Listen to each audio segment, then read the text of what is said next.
I was small, my own friend was sold off at the age of 14 to a 44-year-old man.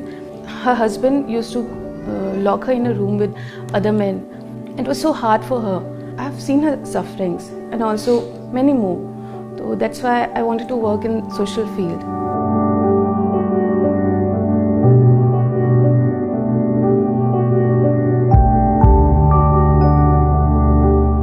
We have a shelter also in which we keep abused children and domestic violence victims.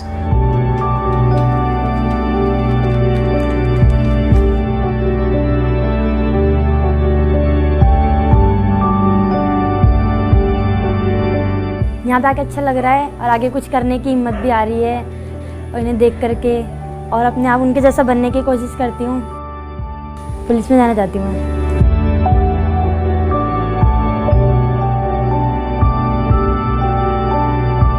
We have many victims who come and go. Like if there is something going on in their house, the husband beats them up. So they come over here and like spend around 1 week or 10 days. When things are settled down at their place, then they go back. And we also have long-term women who want to work.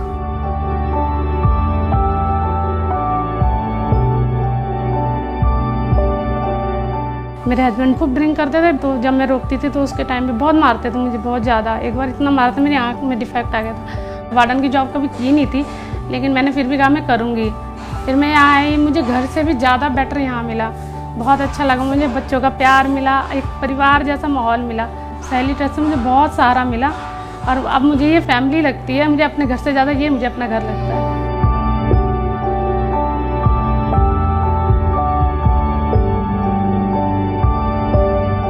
I only appeal to the viewers that wherever there is a domestic violence case, do step out and say about it and also encourage the women because डूबते को तिनके का सहारा काफ़ी है।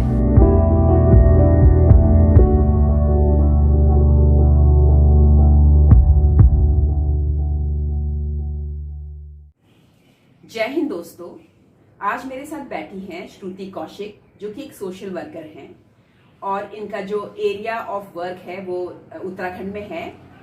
श्रुति महिलाओं और बच्चों के लिए काम करती हैं। वे महिलाएं और बच्चे जो डाउन ट्रोडन हैं या फिर जो शोषित है समाज में, उनके लिए काम करती हैं। ये सहेली ट्रस्ट की फाउंडर है जो 2013 में इन्होंने स्टार्ट किया था। श्रुति, मैं एक एनसीसी ऑफिसर हूँ और एनसीसी में सोशल वर्क काफ़ी किया जाता है। एनसीसी के जो एम्स है उसमें एक एम ये भी है कि जो युवा हैं देश के, एनसीसी कैडेट्स हैं, उन्हें सोशल वर्क के लिए मोटिवेट किया जाए। तो हम लोग अपने एनसीसी कैडेट्स द्वारा कई सोशल वर्क करवाते हैं, tree plantation, old age home में जाकर ओल्ड पीपल के साथ टाइम बिताना, बच्चों को पढ़ाना, ये सब। तो मैंने देखा है कि एनसीसी कैडेट्स जो हैं उनमें से कुछ लोग बहुत ज़्यादा सोशल वर्क को लेकर इंस्पायर्ड होते हैं और आगे भी चाहते हैं कि वो काम करें। तो इसलिए जब मैं आपसे मिली, मैंने देखा आपने बहुत यंग एज से ही ये काम स्टार्ट कर दिया था। So I just wanted to talk to you in detail so that हमारी ऑडियंस को भी पता चले कि कैसे आपने इस काम की शुरुआत की and how you are doing it and what are your future plans. तो सबसे पहले श्रुति बताइए कि सोशल वर्क करने के लिए आपके अंदर ये जो एक इंस्पिरेशन है उसकी शुरुआत कैसे हुई? मैं बचपन से ही बहुत सेंसिटिव रही हूँ। तो कुछ भी समाज में या मेरे आसपास कुछ भी गलत होता था, जानवरों को लेके या फिर किसी बच्चे को लेके या किसी बूढ़े को लेके या कुछ भी मुझे लगता था कि गलत हो रहा है, तो मैं उसके लिए हमेशा बोलती थी। मैं अपनी मम्मी के पास भी जाती थी कि ऐसा हो रहा है। और इनफैक्ट मेरी मम्मी भी काफ़ी सोशल वर्क बचपन से ही करती रही है, कोई उनके पास आता था। तो श्रुति, आपकी मम्मी क्या करती हैं? मेरी मदर स्कूल चलाती हैं और जब से मैं 6 महीने की रही हूँ तब से मैंने उनको काम करते हुए देखा है। उन्होंने सोचा था कि जो जहाँ पे वो रहते हैं और अपनी एजुकेशन को यूज़ करें, तो उन्होंने स्कूल खोला। पहले बहुत छोटी जगह से खोला, आज उनके पास 10th क्लास तक का स्कूल है और काफ़ी सक्सेसफुली रन भी कर रही हैं। तो आपकी मदर भी समाज सेवा में पहले से कार्य करती थी, तो उन्हें देखते हुए भी आपको ये थोड़ा सा इंस्पिरेशन हुई। तो श्रुति, 2013 में आपने सहेली ट्रस्ट की शुरुआत की। उस समय आपकी उम्र क्या रही? उस समय मैं 21-22 साल की रही। तो 21-22 साल की मतलब आपने ग्रेजुएशन कंप्लीट कर लिया होगा तब? क्या पढ़ाई की आपने? मैं इलेक्ट्रिकल इंजीनियर हूँ आप इलेक्ट्रिकल इंजीनियर हैं और आप फील्ड में चले गई सोशल वर्क की, मतलब कैसे एकदम से स्विच? कॉलेज टाइम पे भी मैं काफ़ी वॉलंटियर करती थी एनजीओज में। Even national institute of visually handicap जो है, मैं कॉलेज से रोज आते वहाँ पे 2 घंटे बच्चों को पढ़ा के फिर घर आती थी। इवन वीकेंड्स पे भी मैं काफ़ी बस्तियों में जाके बच्चों को पढ़ाती थी जब आप कॉलेज में थी? जब मैं कॉलेज में थी। तो ये ट्रस्ट शुरू कैसे हुआ? मतलब वैसे तो ट्रस्ट का जो एक फॉर्मली ट्रस्ट स्टार्ट कैसे करते हैं, एवरीवन नोज, एक प्रोसीजर होता है, पर कोई भी ट्रस्ट को शुरू करने के लिए जब आप दूसरों की मदद करना चाह रहे हैं, सबसे इम्पोर्टेंट फाइनेंसेस होते हैं, है ना? Without money you can not help anyone. तो ये कैसे, how people came forward to help you, how it happened? मतलब सबको ये भ्रम रहता है कि हमें बहुत सारे पैसे चाहिए कुछ भी स्टार्टअप करने के लिए, कुछ भी स्टार्ट करने के लिए, पर ऐसा नहीं है। सबसे पहले आपको अपना मन बनाना है और आपको स्टार्ट कर देना है। आपको पता नहीं चलता कि आपकी कैसे हेल्प हो रही है।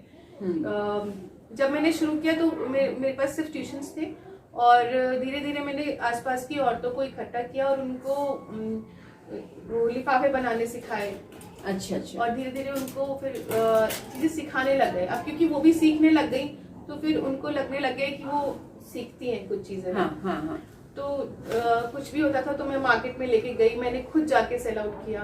फिर चाहे उनको बहुत छोटा सम मिलता था, 200 रुपए, 250 रुपए, 500 रुपए, तो वो भी उनको बहुत अच्छा लगने लग गया। तो ये सब आपने बेसिकली अपने आप से ही शुरू किया, मतलब there was no one to help you in the beginning? नहीं, थोड़ा बहुत ट्यूशन के पैसों से ही मैंने ट्रस्ट खोला था। और मुझे याद, मैंने कभी अपने पेरेंट्स से नहीं मांगे पैसे।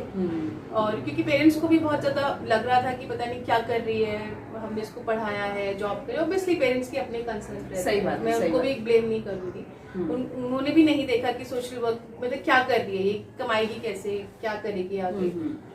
तो थोड़ा सा टेंशन में थी वो भी। तो मेरे पास ट्रस्ट खोलने के भी उस टाइम पैसे नहीं थे, बिकॉज कुछ पैसे तो चाहिए होते हैं रजिस्टर कराने के लिए ट्रस्ट को।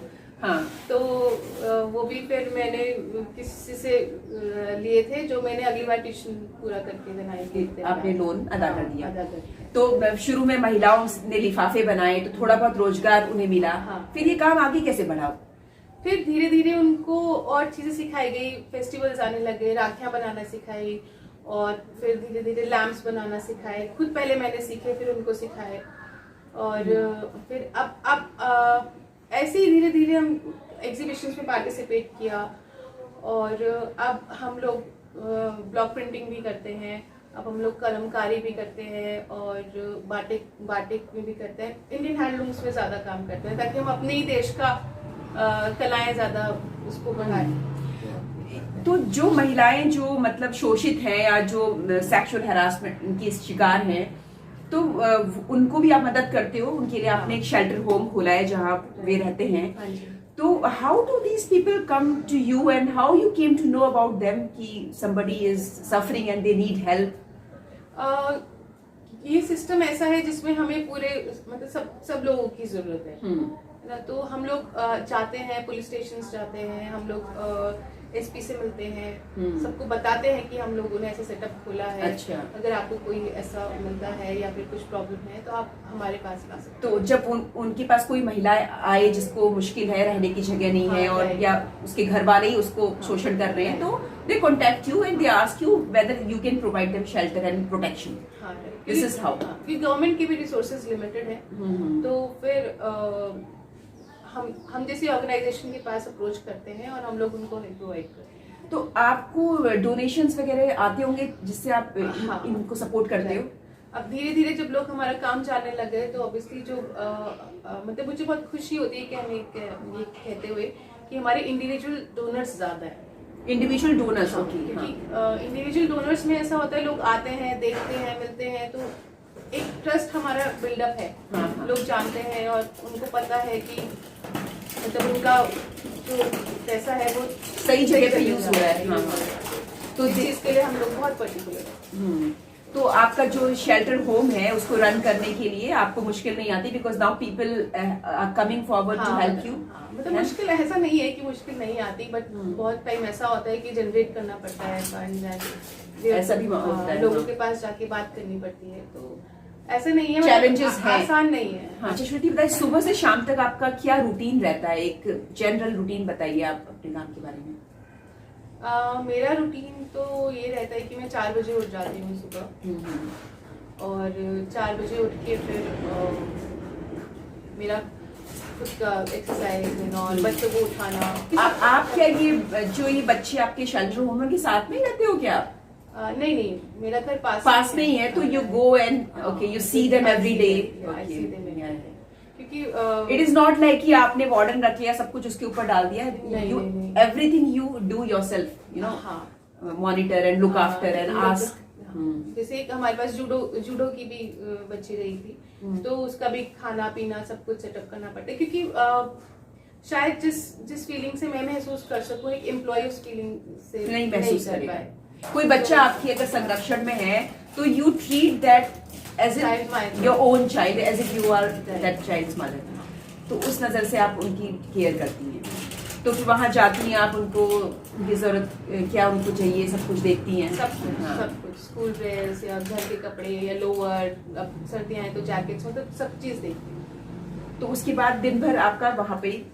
दिन भर हमारा ऑफिस है झारखंड में, जहाँ पे हमारे और प्रोजेक्ट्स भी चलते हैं। जैसे और क्या प्रोजेक्ट्स हैं आपके बताइए? हमारे education to doorstep project चलता है, जहाँ पे हम गांव-गांव जाके पढ़ाते हैं बच्चों को, महिलाओं को भी पढ़ाते हैं। हमारे पास ऐसी महिलाएं भी हैं जो मतलब दादी पोती एक साथ बैठ के पढ़ती हैं, और कई जगह ऐसे हैं जो बिल्कुल अंगूठा लगाती थी औरतें, आज पढ़ती हैं, मतलब फर्स्ट क्लास सेकंड क्लास की books, English books, Hindi books पढ़ लेती हैं।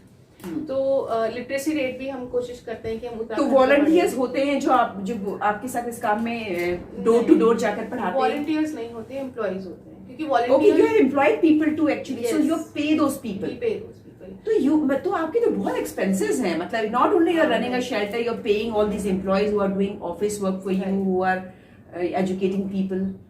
तो expenses हैं वो, मतलब हम लोग बनाते हैं प्रोजेक्ट्स, बनाते हैं, बात करते हैं लोगों से, someone कोई इंटरेस्टेड है तो they can come and donate. तो गवर्नमेंट की तरफ से भी कुछ फंड्स मिलते हैं आपको? नहीं, government. You are not an NGO, right? We are a trust, NGO ही है, नॉन गवर्नमेंट। but NGO को गवर्नमेंट भी कुछ देती है शायद ना, कि गवर्नमेंट देती है फंड्स, बट वो लिमिटेड फंड्स होते हैं, लिमिटेड होते हैं, और फिर बहुत रेड टेपिज्म है। हाँ, बिकॉज फंड मिलने में वो प्रोसीजर, पेपर वर्क, फिर 10 लोग आके खड़े होते हैं, मतलब आपको पता है क्या।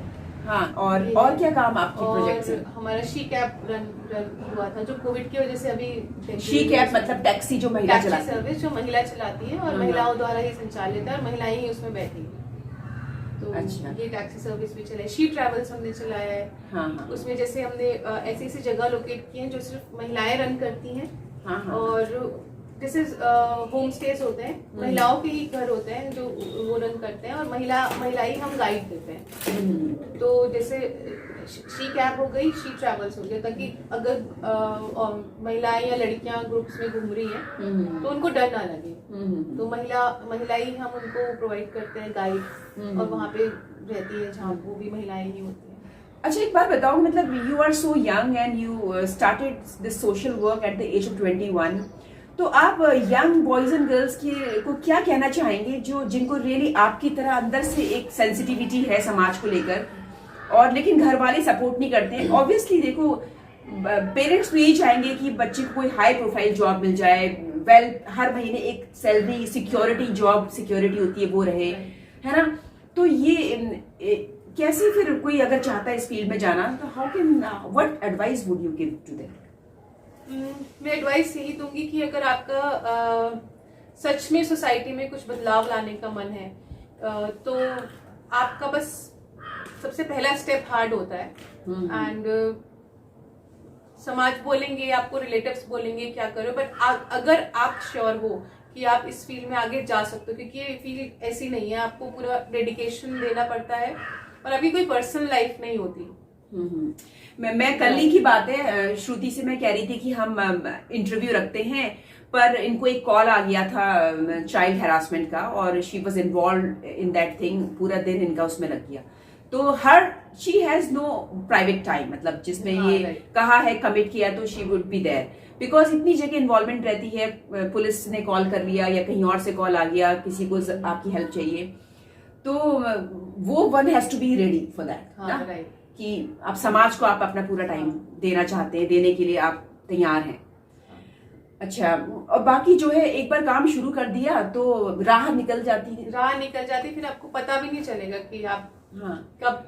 तो श्रुति तुम्हें कितना कैसा टाइम फील होता है, मतलब पीपल से कि मतलब you are so young and मतलब you are doing such a great job अपने बलबूते पर, तो how do you feel? I just, मतलब मुझे ऐसा लगता है कि ऐसा कुछ नहीं है कि बहुत बड़ा कुछ मैंने कर दिया। जनरली ये चीजें वही है जो हर एक इंसान को करनी चाहिए। हाँ, करनी चाहिए। हाँ, हाँ। हर एक इंसान को जो चीज गलत दिख रही है उसके लिए बोलें, तो फिर मुझे नहीं लगता कि सोसाइटी में, समाज में कुछ गलत होगा। मुझे नहीं लगता कि हमें एक ऑर्गेनाइजेशन खोलने की जरूरत पड़ेगी। हाँ, हाँ। अगर हम सब लोग आसपास कुछ भी गलत हो रहा है उसके लिए बोलें, तो सब काम अपने आप ही हो जाएगा।